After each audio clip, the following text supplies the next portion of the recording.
अरे बहू, क्या करेगी इनका? बहू, ये तो बड़ी अच्छी मार्केट दिखाई तूने। ये क्या? हाँ, क्यों नहीं। शिल पे घर के काम से फ्री होती तो बोर होती, जिसके बाद उसने घर में ही दुकान खोलने की सोची। अरे ये इतने सारे कपड़े, अरे बहू क्या करेगी इनका? माँ जी, मैं घर में बोर होती हूँ तो सोचा सामने के कमरे में कपड़ों की दुकान खोल लूं। घर का काम भी हो जाएगा और 4 पैसों की कमाई भी। अरे वाह वाह, ये तो बहुत ही अच्छी बात है। मैं भी तेरी मदद कर दिया करूँगी। वाह माँ जी, तब तो मजा आ जाएगा। अब हम दोनों मिलकर खूब पैसे कमाया करेंगे। अब क्या था, सास बहू का काम चल पड़ा। एक दिन, अरे राकेश की माँ, सुनती हो? कहाँ चली गई? भूख के मारे पेट में चूहे कूद रहे हैं। अरे नंदिनी, कहाँ हो?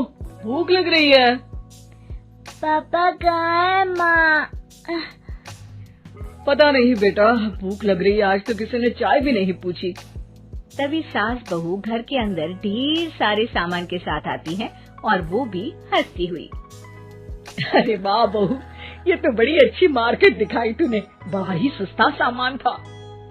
हाँ माँ जी, और ये सामान हम डबल पैसों में बेचेंगे, मजा आ जाएगा। अरे बहू, भूख लग रही है, कुछ खाने को दे दे। माँ क्या बात है, आज किसी ने पापा को चाय भी नहीं दी। अरे बेटा, अब 40 साल में तेरे पापा ने क्या चाय बनाना भी नहीं सीखा? अरे बेटा रहने दे अब इस बहस को। तुम लोगों ने वैसे बनाया क्या है? बहू परेशान हो जाती है और सास को अकेले में लेकर जाती है। माँ जी, आज तो हम लोगों ने खाना ही नहीं बनाया। अरे बेटा, बाहर के छोले भटूरों से पेट इतना भर गया कि याद ही नहीं रहा कि घर में ये लोग भी हैं खाना खाने के लिए। अब क्या किया जाए? तभी घर में एक महिला आती है। जी, वो सुना है आप लोगों की यहाँ साड़ी बिकती है, जरा दिखाएंगे क्या? हाँ, क्यों नहीं। माँ जी, आप इन्हें साड़ी दिखाइए, मैं तब तक पिताजी और इनके लिए खाने का इंतजाम करती हूँ। सास उस औरत को लेकर सामने वाले कमरे में चली जाती है जहाँ उन लोगों ने दुकान खोली थी। वहीं बहू भी किचन में चली जाती है। अब इतनी जल्दी क्या बनाऊं? पापा जी तो खाने के लिए भी बैठ गए हैं। आइडिया, मैं खाना बाहर से ही ऑर्डर कर देती हूँ। थोड़ी देर में खाना आ जाता है और बहू टेबल पर खाना लगा देती है। हे भगवान, कितनी कड़वी दाल बनाई है बेटा। नहीं पिताजी, वो क्या बात है नंदिनी, रोटी तो चबाई ही नहीं जा रही है, लग रहा है रबड़ खा रहा हूँ। एक तो इतने महंगे होटल से खाना मंगवाया और वो भी इन लोगों को पसंद नहीं आया। तभी सास नोट गिनती हुई बाहर आती है। वाह माँ जी, बड़ी कमाई हुई लगती है। हाँ, मैंने वो 2000 वाली साड़ी 3000 में बेच दी। अरे वाह माँ जी। दोनों सास बहू बहुत खुश हो जाती हैं। मेरे पेट में ना बेटा जोर का दर्द हो रहा है।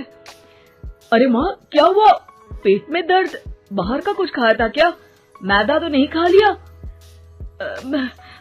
मैंने छोले भटूरे खाए थे। माँ क्यों खाए? आपको तो पता है कि आपको मैदा सूट नहीं करता।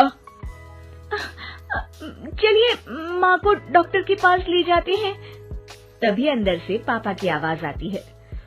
हे भगवान, मेरा तो पेट खराब हो गया। सब पिताजी के पास जाते हैं।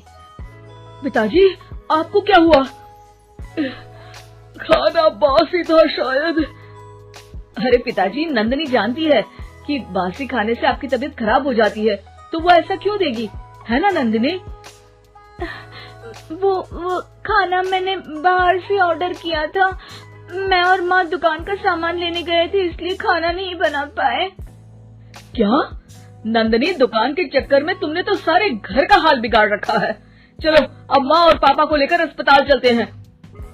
अस्पताल में जाने पर डॉक्टर कहते हैं, हाँ, इन दोनों को तो एक दिन के लिए एडमिट करना पड़ेगा। क्या? क्यों? पेट ही तो खराब है ना। हाँ, तो घर ले जाइए ना, अगर लग रहा है कि कोई बड़ी बात नहीं है और हम सिर्फ पैसा कमाने के लिए इन लोगों को एडमिट कर रहे हैं। नर्स, जरा इन लोगों को बिल तो दे देना। चलिए मैं आप लोगों को पैकेज समझा देती हूँ। जब बहू के हाथ में बिल आता है, हे भगवान, 60,000 रुपए! इतना तो मैंने कमाया भी ना था। अब समझ गई कि कमाई के चक्कर में घर के लोगों की सेहत के साथ मैं खिलवाड़ कर रही थी।